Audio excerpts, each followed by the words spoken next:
The Cyclist, by Erik Røde, 1755. Read by Lord Thomas L. Churchill. Continued. Act 1, Training. Chapter 1, An Encounter. Scene 1, The Battle of Determination. The air was charged with anticipation as the cyclists gathered at the starting line, their sleek bikes gleaming in the morning sun. Coach Hendel, a seasoned strategist in the world of cycling, had a plan that could turn young Alex into an international sensation. This race, merely a prelude to the prestigious European Championships, offered the perfect stage for Alex to gain confidence and experience on the global circuit. In the midst of this elite field of riders, Coach Hendel paired Alex, a 15-year-old prodigy, with the seasoned veteran Robert, his own son. Robert, having already secured his ticket to the European Championships, was now on a mission to mentor and guide young Alex. Their partnership was a blend of youth and experience, a dynamic duo ready to challenge the best in Europe. "Remember, Alex," Coach Hendel whispered as he adjusted Alex's helmet. "Stay in Robert's slipstream during the flats, and save your energy for those climbs. That's where we'll shine." "Got it, Coach," Alex nodded, his heart pounding with a mix of excitement and nervousness. Coach Hendel's strategy was elegant in its simplicity. He knew Alex's strength lay in conquering hills, a skill he had honed tirelessly. With the Northern European competitors possessing more muscular physiques, they were likely to struggle on the climbs. However, the Italians, known for their late surges in the mountains, posed a different threat. The challenge was compounded by the shorter climbing leg on this American course. As the race began, the peloton surged forward, the riders jockeying for position. Alex, adhering meticulously to the strategy, found refuge behind Robert, just out of the other cyclist's sight. This clever positioning allowed Alex to draft behind Robert, conserving precious energy for the impending climbs. Their European counterparts were a crafty lot, well versed in the art of cycling strategy, but Robert's skillful navigation of curves kept Alex safe from the shrewd moves. "Stay close, Alex," Robert advised, his voice calm and reassuring. "We're doing great so far. Just follow my lead." The plan was unfolding flawlessly until disaster struck at the race's midpoint. A fellow cyclist, caught in a tangle, somersaulted over his handlebars, triggering a chain reaction of chaos. Alex couldn't escape the mayhem unscathed. His front rim was bent, and his chances seemed to crumble with it. The repair car arrived, but by the time the wheel was replaced, Alex found himself a staggering 3 minutes behind the leaders, an insurmountable deficit. Blood trickled from a gash on his forehead, but Alex, now a changed rider, refused to accept defeat. He mounted his bike with an unwavering determination and ignited a spark within him that transcended the young cyclist he once was. With sheer grit and an inexplicable surge of adrenaline, he sprinted back into the race. Scene 2, The Last 5. "You've got this, Alex," Robert shouted back, his voice a beacon of encouragement. Although Alex couldn't hear, Robert, as if communicating telepathically to Alex, added, "You can still catch up." By now, Robert and the other top 4 leaders were way ahead and out of sight from the crash site. Many cyclists who had crashed didn't rejoin, but something extraordinary propelled Alex forward. He pedaled with a fervor that left everyone in awe. His speed, unmatched by anyone on the course, remained unwavering through the miles that lay ahead. "No giving up now," Alex muttered to himself as he closed the gap, his vision focused solely on the road ahead. As the race leaders approached the climbing leg, Alex was still chasing from behind. Yet, it was as if the rhythm of ancient Roman drums suddenly echoed in his ears, urging him forward. He felt an uncanny synchronization with the tempo of the race. "The climbs, Alex, remember the climbs." Coach Hendel's voice echoed in his mind, a reminder of the strategy that had brought him this far. The climb loomed, and Alex's speed didn't falter. By the midpoint of the ascent, he began to catch glimpses of the lead riders. Robert, among the top 5, was just within reach. Then, Alex discovered an even higher gear, a surge of energy that he had never felt before. It was as if the mountains themselves were propelling him upward. "We're closing in, Alex." Robert's words of encouragement reached his ears. As the race unfolded, it was essential to remember that this particular competition held no significance in the overall rankings. It was merely a warm-up event for the impending European Championships, a chance for riders to test their mettle before the grand showdown in the northeastern US. However, there was a captivating twist to this seemingly ordinary race.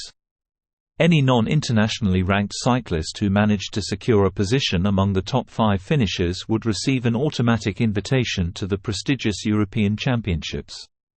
It was a wildcard opportunity, a golden ticket to the pinnacle of European cycling. This knowledge added an extra layer of tension to an already intense competition.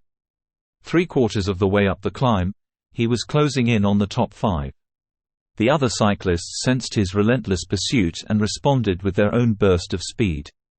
Robert, realizing the unprecedented pace, shared a quick glance with Alex. It dawned on him. The Europeans, their pride wounded, had kicked into panic mode. "We're in this together, Alex," Robert shouted, a newfound determination in his voice. Now, 6 riders hurtled down the straightaway, and victory was anyone's game. Alex held his ground in 6th place until the finish line. It was a phenomenal achievement, an evidence to his unbreakable spirit and unwavering determination.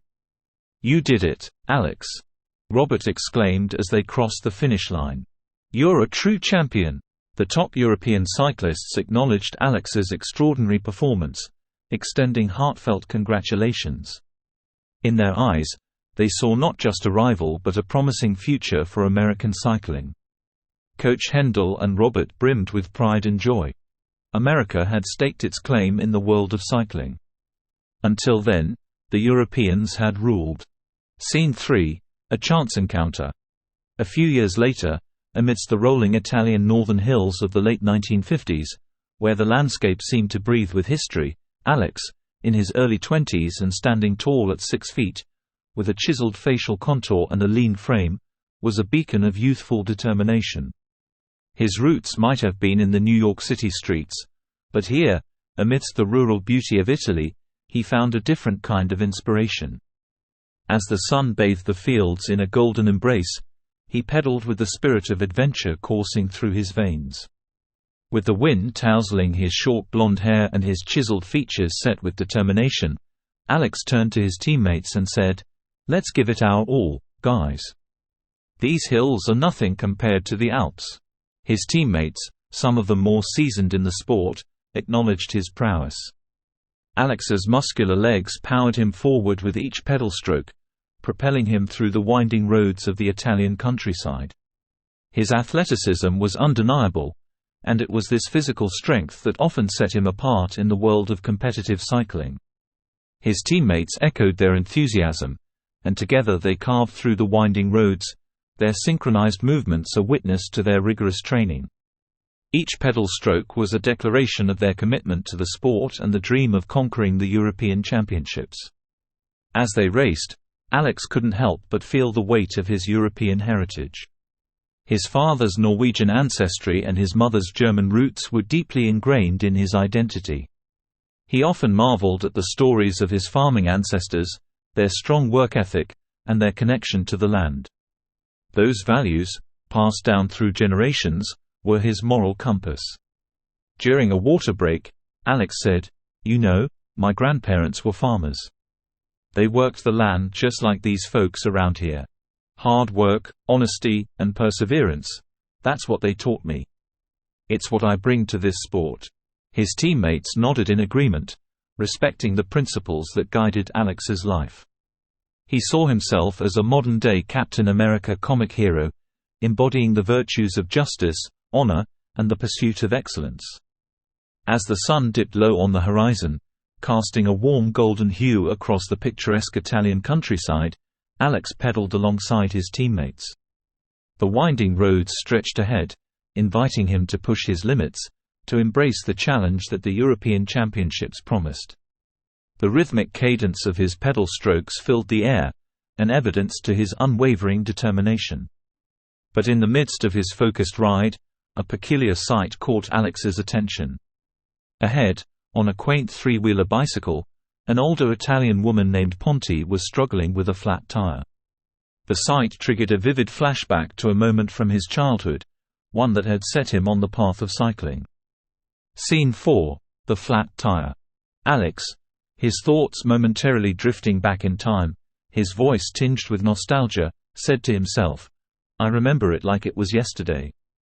In the flashback, young Alex, at the tender age of 8 or 9, found himself in a situation that would forever change the course of his life. It was a sunny day in New York City, and he was out exploring with a sense of youthful adventure. He had ventured far from home when he encountered a scene that etched itself into his memory. He stumbled upon a group of kids gathered around a broken-down bicycle. The bike's owner, a boy around his age, looked distraught. The tire was flat, and the other kids were teasing and taunting him. But instead of joining in, young Alex felt an unexpected surge of empathy. Young Alex, looking at the distressed boy, his eyes filled with determination, said, "I can help you fix it." With little hesitation, Alex rolled up his sleeves and got to work. He had watched his father tinker with tools in the garage countless times, and some of that knowledge had rubbed off on him. As he repaired the flat tire with makeshift tools, a sense of accomplishment washed over him, and he saw the boy's tears transform into a radiant smile. The boy, his voice filled with gratitude, said, "Wow, you're like a superhero."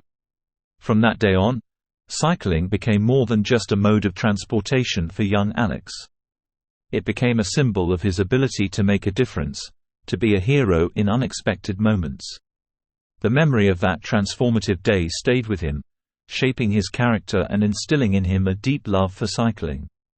Alex, snapping back to the present with a newfound sense of purpose, talked to himself, "And that's why I love cycling. It's not just a sport. It's a way to be a hero when it matters most." But amidst the camaraderie and dreams of cycling glory, fate had a different plan for Alex that day. The sight of Ponti struggling with her flat tire tugged at his heartstrings. It was a moment that defined the essence of Alex, a compassionate hero ready to lend a helping hand. Alex, to his teammates as he veered off the training route, yelled, "I'll catch up with you guys later. There's someone who needs our assistance." With those words, he left his teammates behind, disappearing into the Italian countryside. His determination to reach the European Championships was momentarily overshadowed by a simple act of kindness, a chance encounter with Ponti and the beginning of an unexpected journey that would intertwine his destiny with Carlo and Ponti in ways he could never have imagined. Scene 5. A patchwork of language and a late arrangement. Drawing closer to Ponti, I realized the formidable barrier that lay between us, the language barrier. Her English was limited, as was my Italian. Yet, the universality of gestures and expressions proved to be a bridge, connecting us in a shared understanding. With a few words and a series of nods, I conveyed my intention to help. Alex extended his hand forward with a friendly smile and said, "Hello, I'm Alex." Ponti, reciprocating the gesture with a warm grin, placed her hand in his and replied, "Ponti." Alex, gesturing to the flat tire, mimicking fixing it with hand gestures, talked to himself, "All right, let's get this tire fixed. I've done this 100 times." Ponti, her eyes brightening with understanding, nodded enthusiastically, watching with curiosity. Ponti, gesturing towards the flat tire and then to herself, said, See. As I crouched beside her three-wheeler, the expert in cycling, I began to mend the flat tire myself. I reached into my cycling kit, extracting a tire lever and a small pump. The first challenge was prying the tire away from the wheel's rim, but years of experience made it seem almost effortless. With the tire removed, I inspected the inner tube, searching for the source of the flat. It didn't take long to find it, a tiny thorn embedded in the rubber. Carefully, I removed the thorn and then used a patch kit to seal the puncture. The adhesive patch adhered smoothly, a proof to my well-practiced technique. Ponti watched the process with keen interest, her limited English occasionally expressing words of encouragement. As I worked, I talked to myself, explaining each step in a mixture of English and hand gestures. The second challenge arose when I tried to reseat the tire on the rim, but a bit of tire lever finesse did the trick. With the tire back in place, I used my pump to inflate it to the correct pressure. It took a bit of effort, but soon, the tire was taut and ready for the road. As I stood back, satisfied with my handiwork, Ponty clapped her hands in delight, her face lighting up with a smile. We may not have shared a common language, but in that moment, the language of cycling and the universal understanding of a helping hand had forged a connection between us. Time slipped through our fingers, and the encroaching darkness hinted at the lateness of the hour. I admired my handiwork of fixing Ponty's bicycle tire, a sense of accomplishment warming me even as concern tugged at my thoughts. My cycling teammates were likely far ahead, disappearing into the gathering night. The road back, now obscured by shadows, felt like an unfamiliar labyrinth, with uncertainty looming like an unseen obstacle. Alex, concerned and looking around, talked to himself. My team. They're probably way ahead by now. Ponty, her gratitude unwavering, could sense my unease. She extended a heartwarming invitation, her limited English and expressive gestures making her intent clear. She insisted on escorting me to her home, assuring me that it was not too distant. Gratitude swelled within me, a sentiment that transcended the boundaries of language. Ponty, with a warm smile, said, "Vieni. Vieni. Casa. Mia. Non. Lontana. Come. Come. My home. Not far." Alex, sincerely, replied, "Grazie, Ponty." "Thank you, Ponty. I appreciate your kindness."